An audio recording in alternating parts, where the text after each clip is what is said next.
વાપી તાલુકા સ્થિત આવેલ બલીઠા દાંડીવાડ તરફથી ફાટક તરફ જતો રોડ ઉપર તળાવના દ્રશ્ય નજરે પડે છે।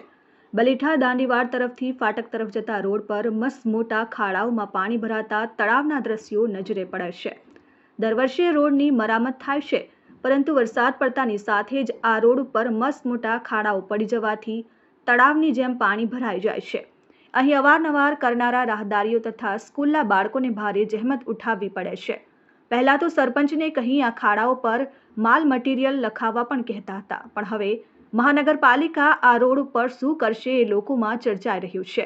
આ રોડ બનશે કે પછી આ જ રીતે આખું ચોમાસું લોકોને તકલીફમાં જશે, એ એક જોવું રહ્યું। રોડને લાગતા કુંભકર્ણની નિંદ્રામાં રહેલા અધિકારીઓ શું નિંદ્રામાંથી જાગશે કે પછી રોડ ઉપર લેપ લગાવેલો રોડ આ રીતના દર વર્ષે ઉખડી જશે।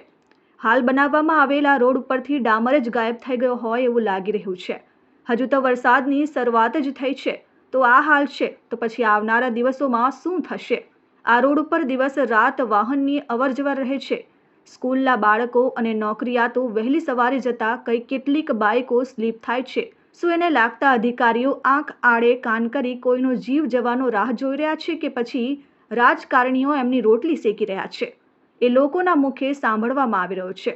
હવે જોવું એ રહ્યું કે આ રોડની મરામત થશે કે પછી હજુ પણ કુંભકર્ણની નિંદ્રામાં જ રહેશે કે પછી કોઈ રાજકારણીઓ સામે આવવાની રાહ જોઈ રહ્યા છે, એ લોકોના મુખે સાંભળવામાં આવી રહ્યું છે। Kalpesh Patel, RN news, Vapi.